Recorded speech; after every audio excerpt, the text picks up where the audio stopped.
இடத்துக்கு போகிறதுக்கு முன்னாடியே நம்ம மனசும் உடம்பும் நம்மளை அந்த இடத்துக்கு ஏற்ற மாதிரியே தயார்படுத்தும். மருத்துவமனைக்கோ, கோவிலுக்கோ, காவல் நிலையத்துக்கோ, இடுகாட்டிற்கோ அதுக்குன்னு நம்ம மனநிலை மாறும். இதை நம்மள பலர் உணர்ந்திருப்போம். ஆனா இன்னைக்கு நான் போக போற இடத்துக்கு என்னை எப்படி தயார் செய்வதுன்னு என் மனசுக்கும் தெரியல, மூளைக்கும் தெரியல.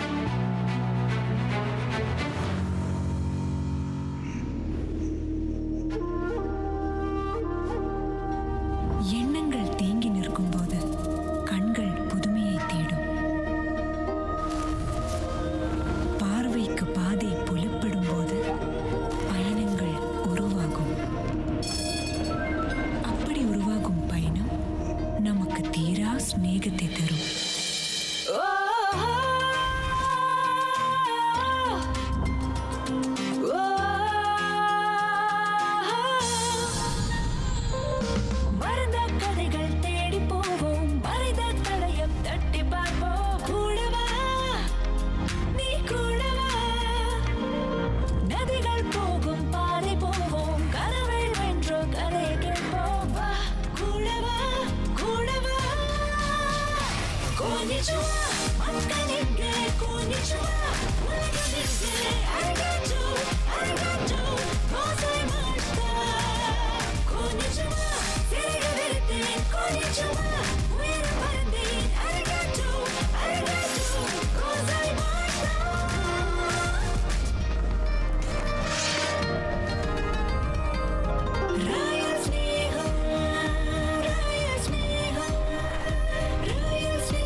காலையில மணி 8:15.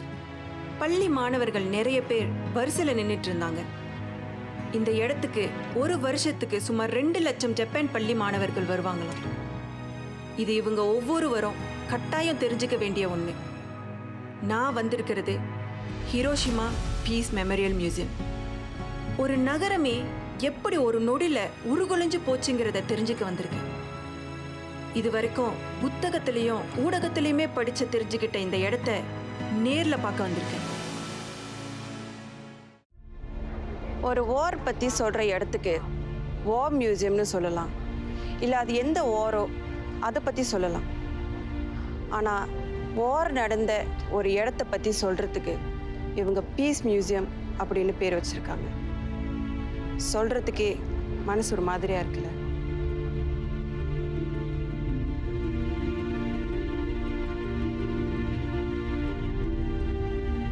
ஆரம்பத்திலேயே ஒரு கடிகாரம் இருந்துச்சு. அதுல ஜப்பான்ல கடைசியா குண்டு போட்டதுல இருந்து இன்னைக்கு எவ்வளவு நாளாச்சுனோ, கடைசியா உலகத்துல அணுகுண்டு சோதனை நடந்து எவ்வளவு நாளாச்சுனோ போட்டிருந்தாங்க. அதுலயே தெரிஞ்சது அவங்க காயத்தோட ஆழம். அந்த அருங்காட்சியகத்தை எனக்காக சுத்தி காட்ட திருமதி தயக்கோ தடா வாசல்ல காத்துட்டு இருந்தாங்க. இன்னைக்கு நான் மிஸ் தயக்கோவை தான் பார்க்க வந்திருக்கேன். இவங்க தான் இந்த மியூசியமை நமக்கு காட்ட போறாங்க. இவங்கள பிங்க் லேடின்னு சொல்லுவாங்க. இவங்க தி ஹிரோஷிமா மிராக்கிள்னு ஒரு மங்கா புத்தகம் எழுதியிருக்காங்க.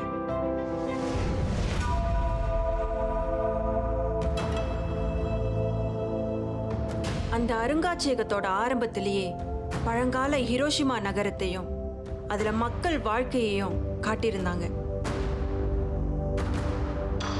Many students die by atomic bomb because the morning is they go to the school.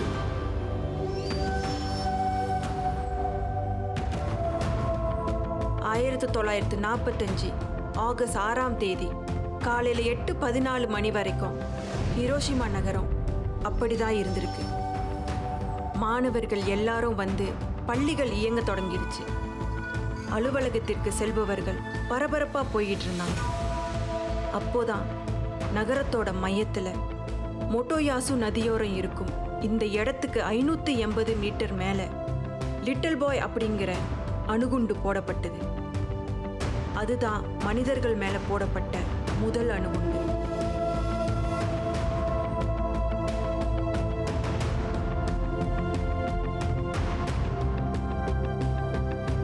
கண்ணிமைக்கும் நேரம்னு சொல்லுவாங்கல்ல, அந்த ஒரு வினாடியில இந்த இடத்துல இருந்து 12 கிலோமீட்டர் விட்டத்துல அத்தனையும் பஸ்மம் ஆயிடுச்சு. பரபரப்பா இருந்த நகரம் பாலைவனம் ஆயிடுச்சு.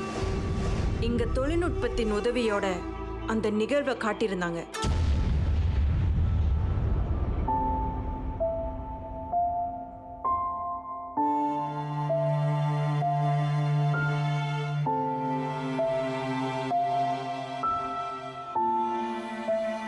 அணுகுண்டு விழுந்ததுக்கு அப்புறம் நொறுங்கிய நகரத்தையும் காட்டியிருந்தாங்க.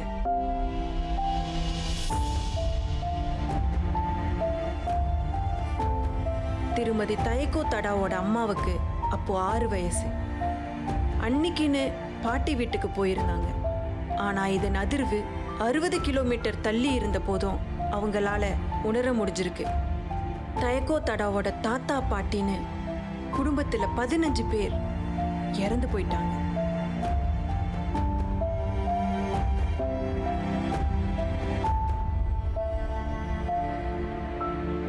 ஆரம்பத்திலேயே ஒரு சின்ன பொண்ணோட புகைப்படம் இருந்துச்சு. முகத்துல அங்கங்க கண்ணாடி துகள்கள்.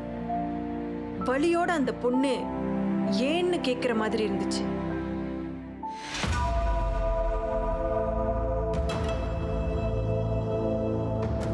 முதல் படத்திலேயே சூடு தாங்க முடியாம மக்கள் பக்கத்துல இருந்த மொட்டோயோசு ஆத்துல இருந்தோம் அதுக்கு பக்கத்துல கிடைக்கும் தண்ணில உடம்ப கழுவுற படம்.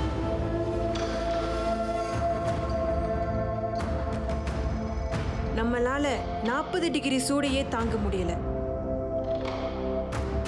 ஆனா இந்த அணுகுண்டு தந்த சூடு எவ்வளவு தெரியுமா? 4000 டிகிரி.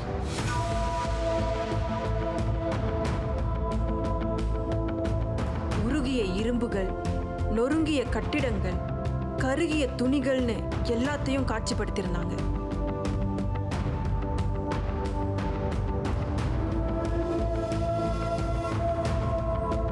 ஒருவர் படியில உட்கார்ந்திருந்தவாறே பொசுங்கி போயிருப்பத காட்டியிருந்தாங்க. அந்த கல்லுல அவரோட சுவடு இன்னும் தெரியுது. குண்டு விழுந்த இடத்தை குறிச்சு இப்போ அதை ஹைப்போ சென்டர்னு சொல்றாங்க. இந்த ஹைப்போ சென்டர் பக்கத்துல 2 தொடக்க பள்ளிகள் இருந்திருக்கு. திங்கட்கிழமை காலையில எல்லா குழந்தைகளும் பள்ளிக்கு வந்திருக்காங்க. அங்க இருந்த கருகிய துணிகளையும் உடைஞ்ச லஞ்ச் பாக்ஸையும் பார்க்கும்போதே அந்த குழந்தைகளோட அவல குரல் என் காதுல கேக்குது. என்னால அந்த இடத்துல நிக்கவே முடியல. சின்ன சின்ன குழந்தைகள் நெருப்புல சுட்டு கிடப்பதை பார்க்கும்போது என்ன கொடூரம் இதுன்னு கோபமா வருது.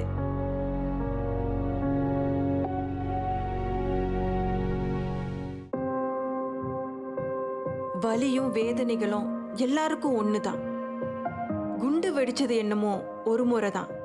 ஆனா அதன் பாதிப்பு இன்னைக்கு வரைக்கும் இருக்கு. அணுகுண்டோட தாக்கத்தால மக்கள் எப்படி எப்படி கொஞ்சம் கொஞ்சமா இறந்தாங்கன்னு காட்டியிருந்தாங்க. சிலர் ஒரு நாள்ல, சிலர் ஒரு வாரத்துல, சிலர் ஒரு மாசத்துல, சிலர் ஒரு வருஷத்துல, இப்படி 10 வருஷத்துல பலர் பல வியாதிகளால இறந்து போயிருக்காங்க. குண்டு போட்டு 7 வருஷம் கழிச்சோம் ஜப்பானின் பல இடங்கள்ல பிரேதங்களை தோண்டி எடுத்திருக்காங்க.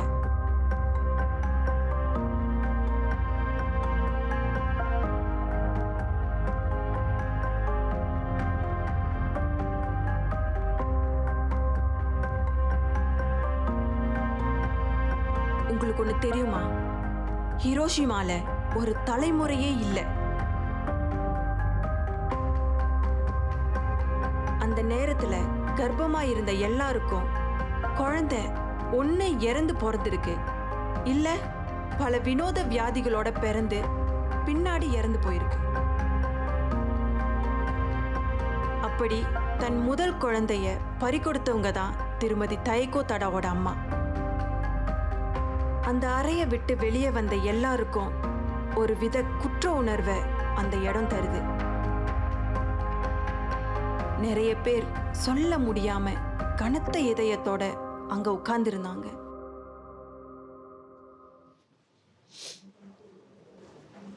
நான் மியூசியமில் அட்டாமிக் பாம்பில் ஏற்பட்ட ஆயுதங்கள் அந்த மாதிரி விஷயங்கள் தான் வச்சுருப்பாங்கன்னு நினச்சி வந்தேன். இங்கே பார்க்கும்போது எத்தனை குழந்தைங்க எத்தனை மனுஷங்க இதில் பாதிக்கப்பட்டிருக்காங்க அப்படிங்கிறத எல்லா இடத்துலையும் காட்டியிருந்தாங்க. அண்ட் பிள்ளைங்களாம் இந்த அளவுக்கு பாதிக்கப்பட்டிருந்தாங்க. இதனால எத்தனை பேர் குடும்பத்தை இழந்திருக்காங்க, எத்தனை பேர் அவங்களோட கையெல்லாம் பேர்ன் ஆகி தண்ணிக்கு ஓடின காட்சி அதெல்லாம் இங்கே வச்சுருக்காங்க. அதெல்லாம் பார்க்கும்போது எனக்கு என்ன சொல்கிறதுனே தெரியல. எவ்வளோ கஷ்டப்பட்டிருப்பாங்க அந்த டைமில். அந்த பாம்பிங்க்கு அப்புறம், அந்த பாம்பிங்கில் ஏற்பட்டது மட்டும் கிடையாது, அதுக்கப்புறம் நிறைய பேர் சாப்பாடு இல்லாமல் அந்த அந்த ரேடியேஷனால் அந்த பேர்னால் நிறைய பேர் சஃபர் பண்ணியிருக்காங்க. இதெல்லாம் என்னால் நினச்சி கூட பார்க்க முடியல. I just don't know what to say.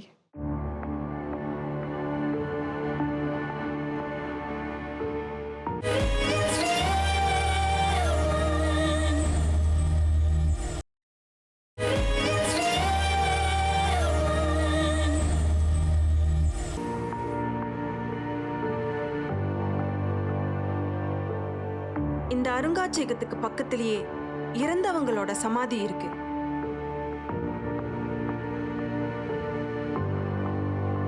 இந்த டோம்ல இறந்தவங்களோட எல்லாரோட பேரையும் இதில் எழுதியிருக்காங்க. அதில் மழை வெயில் படாமல் இருக்கணுங்கிறதுக்காக இந்த ஆர்ச் ஒன்று கிரியேட் பண்ணி இங்கே வச்சுருக்காங்க. இதுக்கப்புறம் இந்த மாதிரி ஏதோ ஏற்படக்கூடாது அப்படிங்கிறதுக்காக நான் இங்கே ப்ரே பண்ணிக்கிறேன்.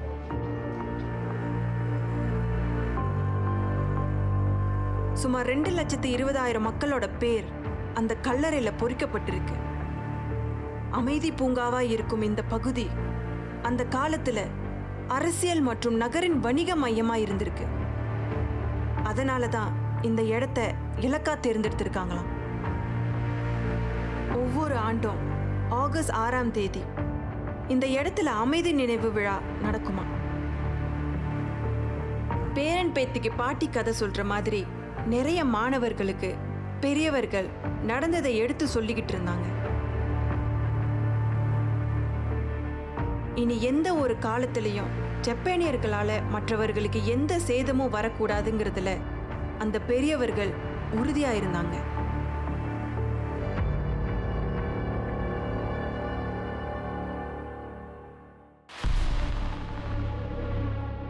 இதுக்கு பின்னாடி ஜோதி ஒன்று எரிஞ்சுக்கிட்டு இருந்துச்சு. சாதாரணமா இந்த மாதிரி இடத்துல ஜோதி இருக்கும். ஆனா இதுக்கு பின்னாடி ஒரு காரணம் இருக்கு. 1964 எரியும் இந்த சுடர் உலகில் உள்ள அனைத்து அணு ஆயுதங்களும் அழிக்கப்படும் வரை எரியுமா. இரண்டாம் உலகப் போரின் போது 3 லட்சம் ஸ்டூடெண்ட்ஸ் அவங்களோட படிப்பை விட்டுட்டு போர் தொழிலில் ஈடுபடுத்தப்பட்டாங்க. அதில் 17,000 ஸ்டூடெண்ட்ஸ் இறந்து போயிருக்காங்க. அவங்களுக்காக எழுப்பப்பட்டது தான் இந்த நினைவு சின்னம். அந்த இடத்துல அமைதி தெய்வத்தின் சிலையை பார்த்தேன். 1944 ஜப்பான் அரசு நடுநிலைப்பள்ளி மாணவ மாணவிகளும் உயர்நிலைப்பள்ளி மாணவ மாணவிகளும் தேசிய சேவை செய்யணும்னு கட்டாயப்படுத்தியது. மாணவர்கள் 12 மணி நேரமும் மாணவிகள் 10 மணி நேரமும் வேலை செய்யணும். அணுகுண்டு போடப்பட்ட அன்னைக்கு ஹிரோஷிமால வேலை பார்த்த 8,400 மாணவர்கள்ல 6,300 பேர் ஹைப்போ சென்டர் பக்கத்துல தான் இருந்திருக்காங்க. கிட்டத்தட்ட 1 மாசம் கழிச்சு ஜப்பான் அரசு இறந்தவங்களோட பேரை அறிவிக்கும் போதுதான் பலர் குடும்பத்துக்கே தெரிஞ்சிருக்கு. அதுக்கப்புறம் அவங்க பெற்றோர்கள் அந்த மாணவர்களுக்காக எழுப்பிய நினைவு சின்னம் தான் இது. இப்போ வரைக்கும் தினமும் ஒருத்தர் வந்து இந்த இடத்த சுத்தம் செஞ்சு மலர்கள் வச்சுட்டு போறாரு.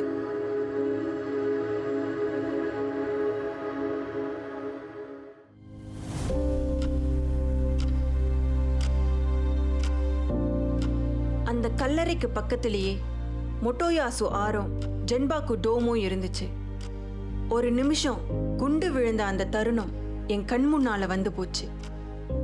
இங்கே பின்னாடி இருக்கிற இந்த பில்டிங் ஒரு எக்ஸிபிஷன் ஹால். இப்போ இது இங்கே ஒரு மானுமெட்ரியாக இருக்கு. இங்கே இடிஞ்சிருக்கிற கட்டடம் மட்டும்தான் எஞ்சி இருந்துச்சு. இதுக்கு 600 அடிக்கு மேலே தான் அந்த வெடிகுண்டு வெடிச்சது. அந்த அருங்காட்சியகத்துக்கு போறதுக்கு முன்னாடி இந்த இடத்த பார்க்கறதுக்கும் இப்போ பார்க்கறதுக்கும் நிறைய வித்தியாசம் இருந்துச்சு. இந்த ஜென்பாக்கு டோம் முன்னாடி ஒரு எக்ஸிபிஷன் ஹாலா தான் இருந்திருக்கு. இந்த கட்டடம் வெடிச்சதுல இருந்து அப்படியே பாதுகாத்து வராங்க. உலக அமைதிக்காக பிரார்த்தனை செய்யும் இந்த இடத்த யுனெஸ்கோ உலக பாரம்பரிய தலமா அறிவிச்சிருக்கு. அந்த இடத்த பார்த்துக்கிட்டு இருக்கும்போது தான் தயக்கோ தடாவோட அம்மாவை சந்திச்சேன். So she is my mother. Hello, nice meeting you, auntie. So how was the feeling when the tragedy happened? நான் அப்போ என் பாட்டி வீட்டில் இருந்தேன். எனக்கு என்ன நடந்ததுன்னே தெரியல. நான் ரொம்ப தூரம் தள்ளி போய் விழுந்தேன். என் வீட்டோட மேல் கூரையெல்லாம் இடிஞ்சு விழுந்துட்டு, என் வீடு மட்டும் இல்லை, பக்கத்து இருக்கிற எல்லார் வீடும் போயிட்டு, அதில் மாட்டி பலர் இறந்துட்டாங்க. என் பாட்டி தான் என்னை இங்கே கூட்டிகிட்டு வந்தாங்க. நான் வரும்போது நகரம் முழுதும் சடலமாக இருந்தது. அந்த அதிர்ச்சியிலிருந்து நீங்கள் எப்படி வெளியானீங்க? அந்த அதிர்ச்சியிலேருந்து வெளியே வர்றதுக்கு ரொம்ப நாள் ஆயிடுச்சு. அப்பா அம்மா யாருமே இல்லை.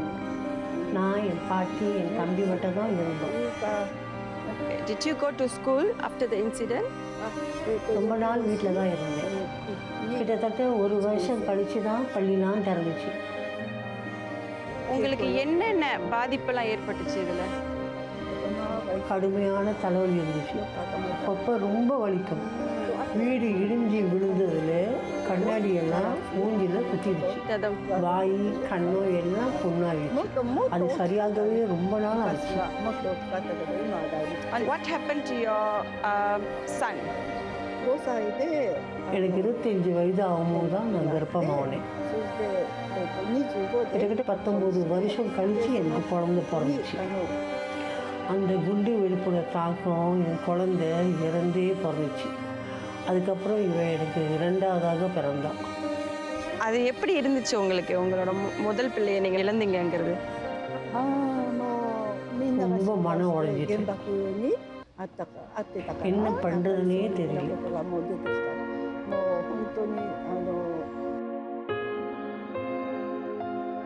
போரை பற்றியும் நியூக்ளியர் வெப்பன்ஸை பற்றியும் நீங்கள் என்ன நினைக்கிறீங்க? நான் கடவுள்கிட்ட வேண்டிக்கிறேன், இந்த மாதிரி அணுகுண்டு எந்த நாட்டிலும் போடக்கூடாது. திருப்பி அதை பற்றி யாருமே யோசிக்கக்கூடாது. அடுத்த தலைமுறை உலக அமைதியை கொண்டு வரணும்.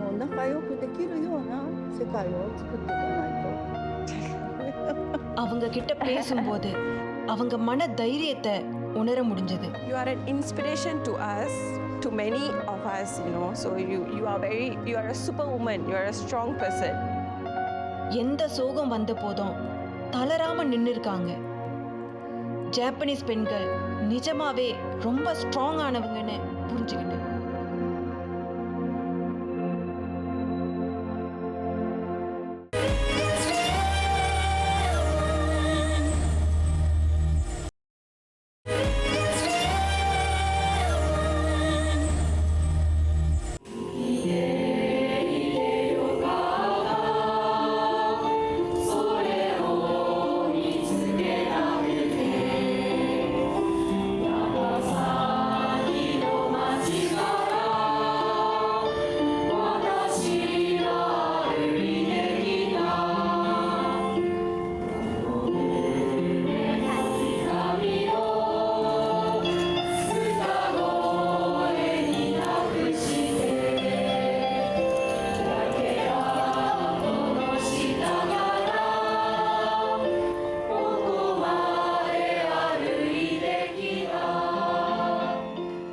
அங்க அந்த பள்ளி மாணவர்கள் கிட்ட வரலாறு சொல்லி கொடுத்துக்கிட்டு இருந்த பெரியவரை ஒருத்தரை சந்திச்சேன்.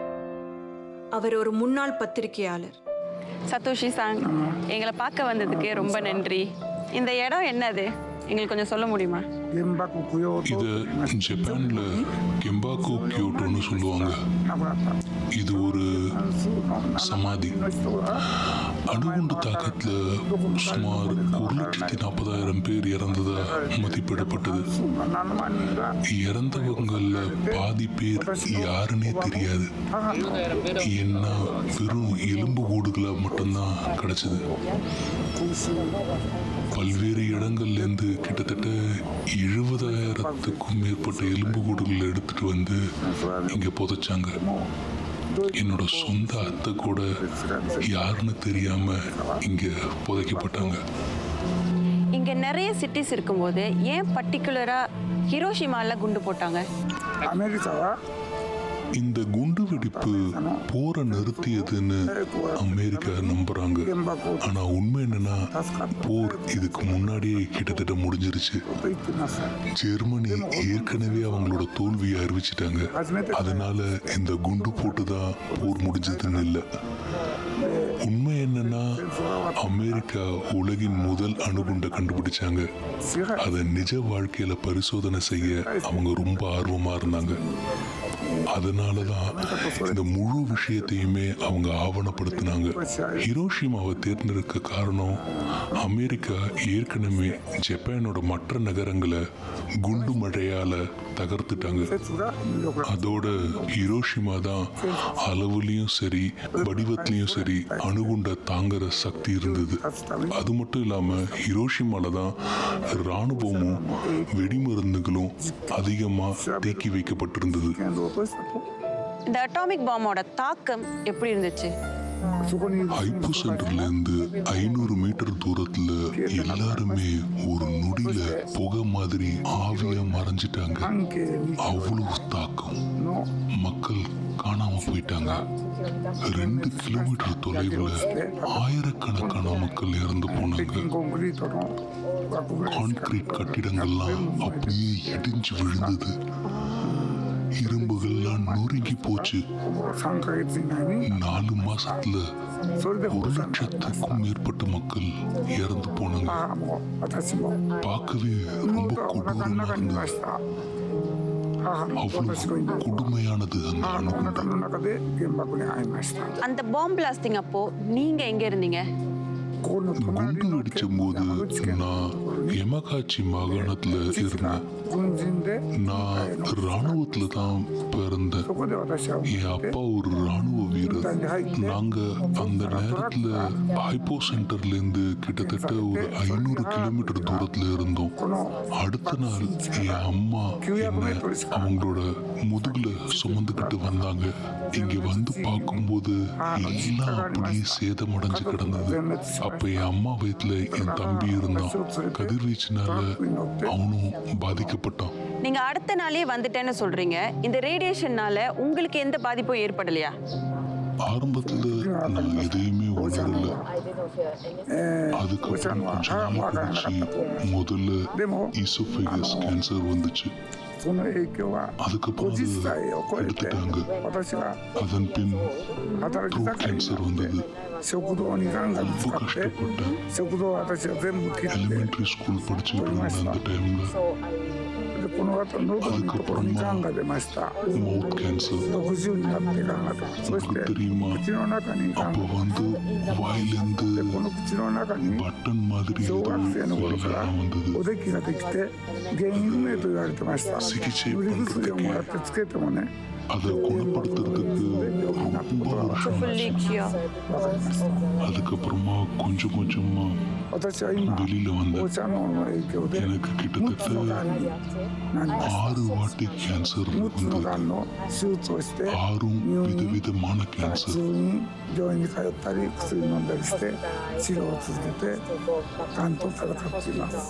ஜப்பான் அந்த ரேடியேஷன் தாக்கத்திலிருந்து எப்படி வெளியே வந்துச்சு? என்ன கேட்டீங்கன்னா ரேடியேஷனை முழுசா யாராலையும் எடுக்க முடியாது. ஆனா எல்லாரும் அது போயிடுச்சுன்னு நம்புறாங்க. ஓடுற தண்ணி மாதிரி காத்துல அதெல்லாம் கரைஞ்சிருச்சு அப்படின்னு சொல்லப்படுது. அந்த எண்ணத்தோட தான் நம்ம எல்லாருமே ஓடிக்கிட்டு இருக்கோம். அந்த நம்பிக்கையை எங்களுக்கு விதைச்சது ஒரு சிவப்பு பூ. ஹிரோஷிமாவை பற்றி இவ்வளோ விஷயம் எங்கள் கூட ஷேர் பண்ணதுக்கு ரொம்ப நன்றி. Thank you. Thank you so much. arigatou gozaimasu.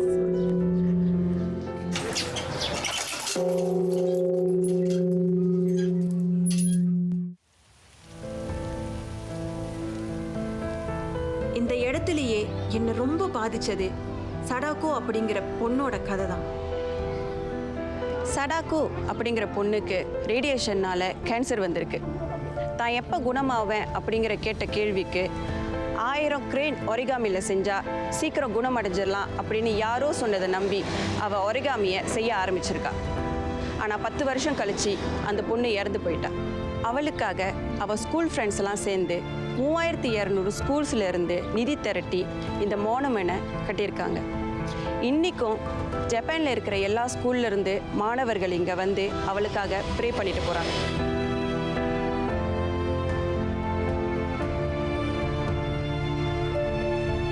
ஜப்பானில் இருக்கும் 3200 பள்ளிகளிலிருந்து நிதி உதவி பெற்று கட்டப்பட்டிருக்கும் இந்த இடத்துல தினமும் மாணவர்கள் வந்து சடாக்கோ போல இருந்த குழந்தைகளுக்காக பாடுறாங்க. அங்கே அவ்வளோ கிரேன் ஒரிகாமியில் செஞ்சிருந்தாங்க. ஒரு வகையில் சடாக்கோ மாதிரி குழந்தைகளின் விடாமுயற்சி தான் ஜப்பானை மீண்டு எழ வச்சிருக்கு.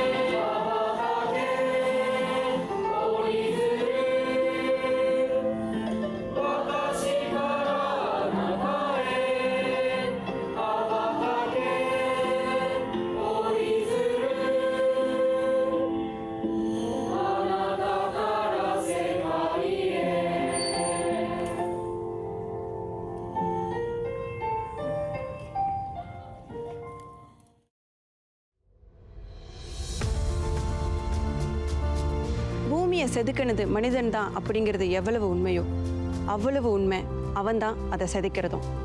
இன்றைக்கும் 9 நாடுகளில் நியூக்ளியர் வெப்பன்ஸ் இருக்குது. ஆனால் அதனால் பாதிக்கப்பட்ட ஜப்பானில் ஒன்று கூட இல்லை.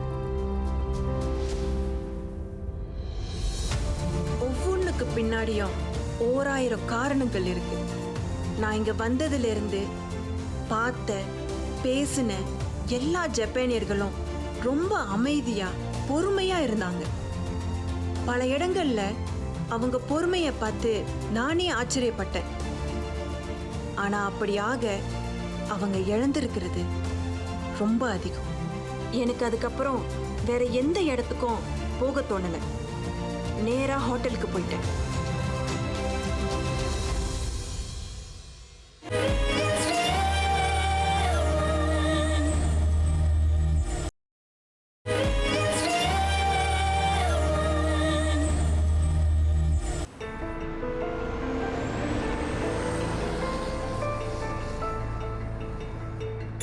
அடுத்த நாள் என் ஹோட்டலுக்கு வெளியே சாலை முழுதும் மக்கள் கூட்டமா இருந்தாங்க.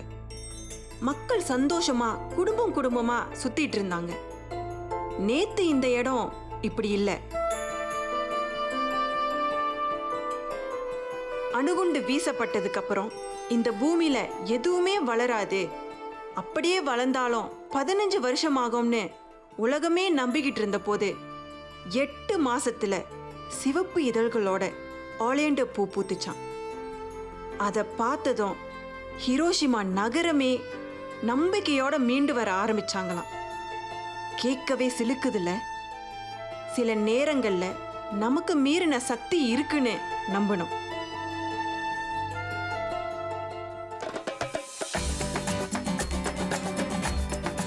ஆயிரத்தி 1977 ஒவ்வொரு ஆண்டும் மே 3ஆம் தேதியிலிருந்து 5ஆம் தேதி வரை ஹிரோஷிமா நகரத்துல மலர்கள் திருவிழா நடைபெறுது. அமைதியை ஊக்குவிக்கும் இந்த திருவிழா அமைதி பூங்கா பக்கத்துல தான் நடக்குது. அந்த இடம் முழுவதும் நிறைய மேடைகள் அமைச்சிருந்தாங்க. இசை, நடனம், நாடகம் உட்பட பல்வேறு நிகழ்ச்சிகள் நடைபெற்றுட்டு இருந்துச்சு. அந்த கூட்டத்துல பலர் கையில மீன் கொடிகளை பார்த்தேன். அதுக்கும் ஒரு கதை இருக்கு. அதுக்கு பேர் கொய்னோபோரி. கொய்னா கெண்டை மீன், நொபோரினா கொடி. ஜப்பானிய கலாச்சாரத்துல கெண்டை மீன் தைரியத்தையும் வலிமையையும் குறிக்குது. ஏன்னா கெண்டை மீனுக்கு நீர்வீழ்ச்சிலேயே நீந்தி செல்லும் திறன் இருக்கு. அப்படி இந்த கொடி குடும்பத்தில் இருக்கிற ஒவ்வொரு பையனும் கெண்டை மீன் போல ஆரோக்கியமாகவும் வலிமையாகவும் வளரணுங்கிற நம்பிக்கையை வெளிப்படுத்துது.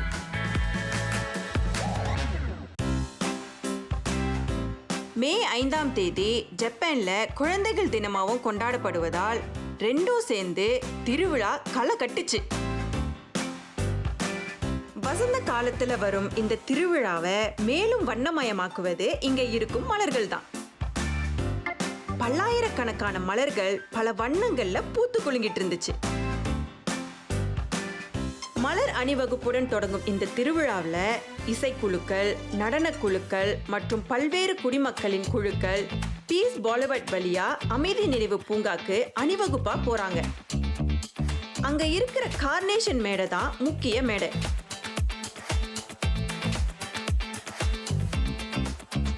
பல வெளிநாட்டு கலைஞர்கள் மற்றும் உள்ளூர் கலைஞர்கள் மேடையில நிகழ்ச்சிகளை படிச்சுக்கிட்டு இருந்தாங்க.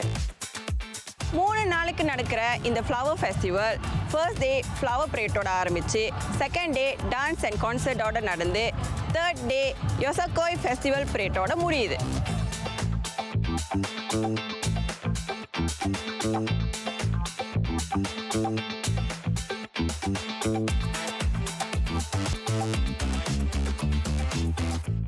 இந்த ஃப்ளவர் ஃபெஸ்டிவலோட நோக்கமே இங்கே ஹிரோஷிமா ஃபுல்லாக பூக்கள், செடி, மியூசிக்னு ஃபுல்லாக கவர் பண்ணி மக்களோட மனசை சந்தோஷப்படுத்துறதுக்காக தான்.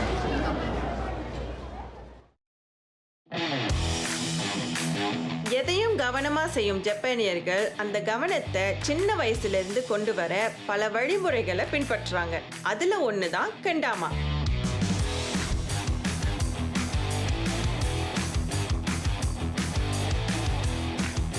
குழந்தைகளுக்கு ஹேண்ட் ஐ கோஆர்டினேஷன் ரொம்ப முக்கியம்.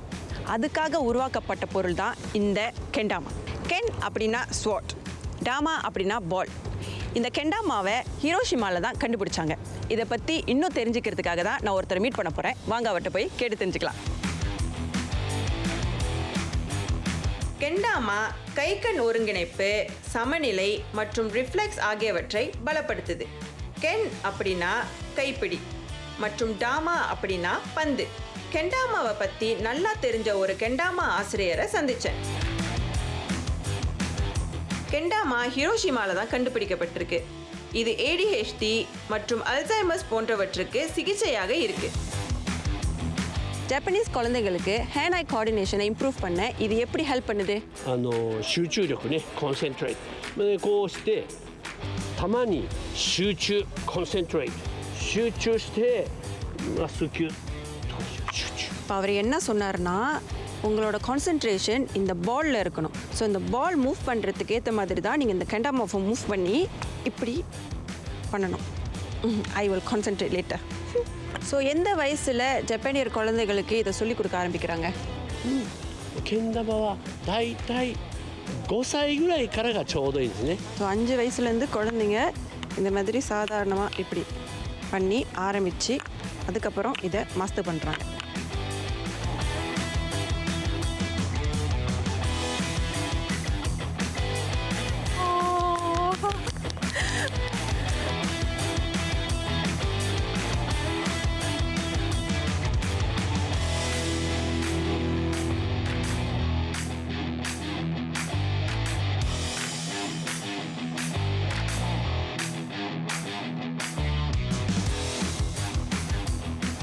கெண்டாமா ஆசிரியரை பார்த்துட்டு ஹோட்டலுக்கு போகிறதுக்கு முன்னாடி ககுராங்கிற பாரம்பரிய நாட்டிய நாடகத்தை பார்க்க போனேன்.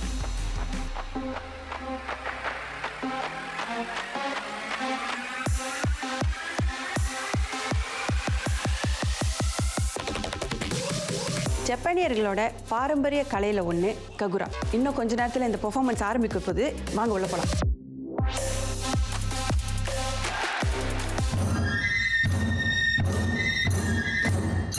ஜப்பானின் பல பாரம்பரிய கலைகளை இன்றைய இளைஞர்கள் எடுத்து செய்யறதை பார்க்கும்போது ரொம்ப சந்தோஷமா இருக்கு.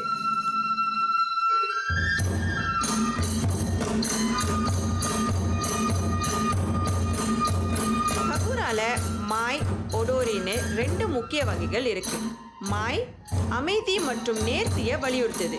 அதே நேரம் ஒடோரி விரைவாக குதித்தல் மற்றும் ஆற்றலை வலியுறுத்துது.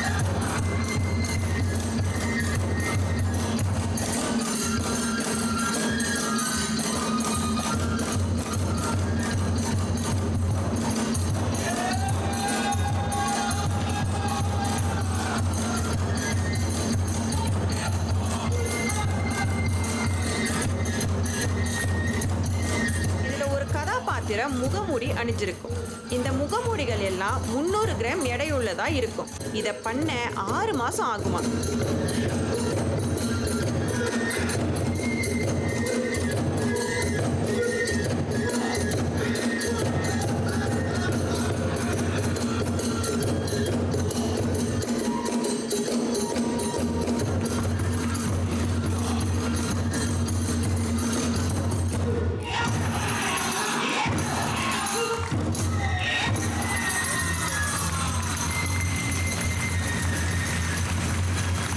இவர் தான் நம்ம பார்த்த பெர்ஃபார்மன்ஸோட டைரக்டர்.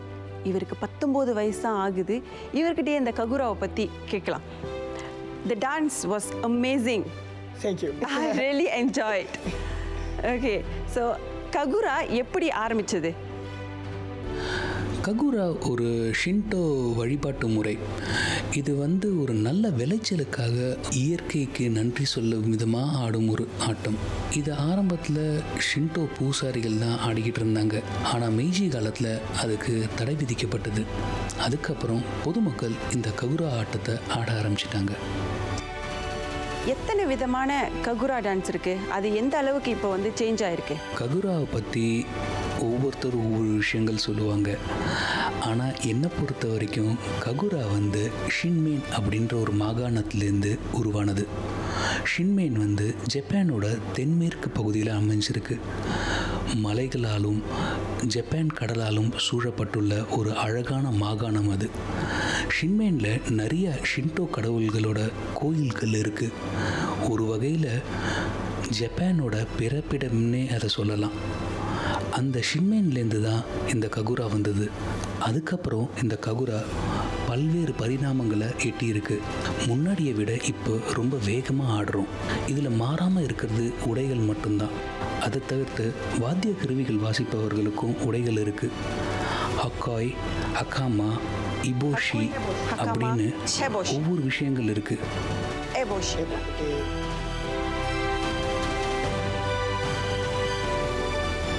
இதில் ஆடுறவங்க ஒவ்வொருத்தரோட உடைகளும் வேறுபடும். அவங்களோட கதாபாத்திரத்துக்கு ஏற்ற மாதிரி அவங்களோட உடைகள்லாம் வடிவமைக்கப்படுது. உதாரணத்துக்கு பிரின்சஸ் அப்படின்னு எடுத்துக்கிட்டிங்கன்னா அவங்க அழகாக இருப்பாங்க. அதனாலேயே அவங்களோட உடைகள் எல்லாமே வண்ணமயமாக இருக்கும். அதில் நீங்கள் பார்த்தீங்கன்னா ஜப்பானோட மலர்கள் இருக்கும், கெண்டை மீன்கள் இருக்கும். இப்படி அதை வடிவமைச்சிருப்போம். அதே சமயம் டீமன்ஸ் அப்படின்னு எடுத்துக்கிட்டிங்கன்னா டீமன்ஸ் கெட்ட சக்திகள். அதனால் அதுங்களுக்கு மின்னல், அதை தவிர்த்து டிராகன்ஸ் இதெல்லாம் வச்சு வடிவமைச்சிருப்போம். இதில் பெருசாக மாறாமல் இருக்கிறதுன்றது முக்கிய கதாபாத்திரமான ஹீரோ கதாபாத்திரத்துக்கு தான். அதுக்கு அதிர்ஷ்டத்தை தரக்கூடிய ஆமைகள், முயல்கள், அதை தவிர்த்து வண்ணத்து பூச்சிகள் இதெல்லாம் வச்சு அதை வடிவமைச்சிருப்போம். நீங்கள் இன்ஸ்ட்ருமெண்ட் மட்டும்தான் வாசிப்பீங்களா, இல்லை அவங்களோட ரோல் சேஞ்ச் பண்ணி நீங்களும் டான்ஸ்லாம் பெர்ஃபார்ம் பண்ணுவீங்களா? ஆமாம், எல்லாருமே எல்லா விஷயமும் பண்ணுவோம். நான் வாத்தியங்களும் வாசிப்பேன். அதே நேரம் முக்கிய கதாபாத்திரமான ஹீரோ கதாபாத்திரத்தை பண்ணுவேன். இன்றைக்கி நான் வாத்தியம் வாசிக்கிறேன். அதே மாதிரி தான் மற்றவங்களும் எல்லாருமே எல்லா கதாபாத்திரங்களுமே நம்ம மாற்றி மாற்றி பண்ணிப்போம். ஏன்னா யார் எப்போ அவைலபிள் இருக்காங்களோ அதுக்கேற்ற மாதிரி நம்ம மாற்றிப்போம். இதில் எத்தனை விதமான கதைகள் இருக்குது? இந்த கதைகள்லாம் உண்மையான கதைகளா இல்லை நீங்களாக உருவாக்கின கதைகளா? சரியாக சொல்லணுன்னா எங்ககிட்ட ஒரு 30 கதைகள் இருக்குது. இதில் சிலது ஏற்கனவே இருந்த கதைகள், சிலது நாங்கள் அதை இன்னும் மெருகேற்றிருக்கோம். இதை மாதிரி ஒவ்வொரு குழுக்கள்கிட்டேயும் பல கதைகள் இருக்கும். அதுக்கு 30 கதைகள் இருக்கணும்னு அவசியம் இல்லை. சில நேரங்கள் அதிகமாகவும் இருக்கும், கம்மியாகவும் இருக்கும். ஆனால் எங்களை பொறுத்த வரைக்கும் நாங்கள் இந்த 30 கதைகள்லேருந்து ஒரு 5-6 கதைகளை தேர்ந்தெடுத்து ஒரு வருஷத்துக்கு நாங்கள் அதை மேடையேற்றுவோம். Interesting. Thank you so much.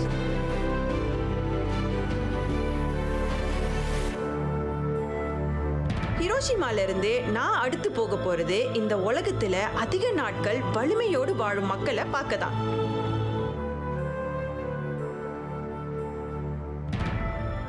அது ஒரு சின்ன தீவு. அதோட பேர் ஒகினாவா.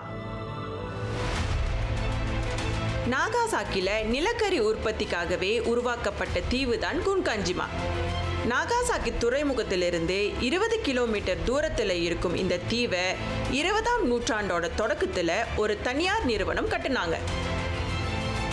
அதில் இருந்த மக்களோட வாழ்க்கை மற்ற ஜப்பானியர்களை விட வித்தியாசமாக இருந்துச்சு.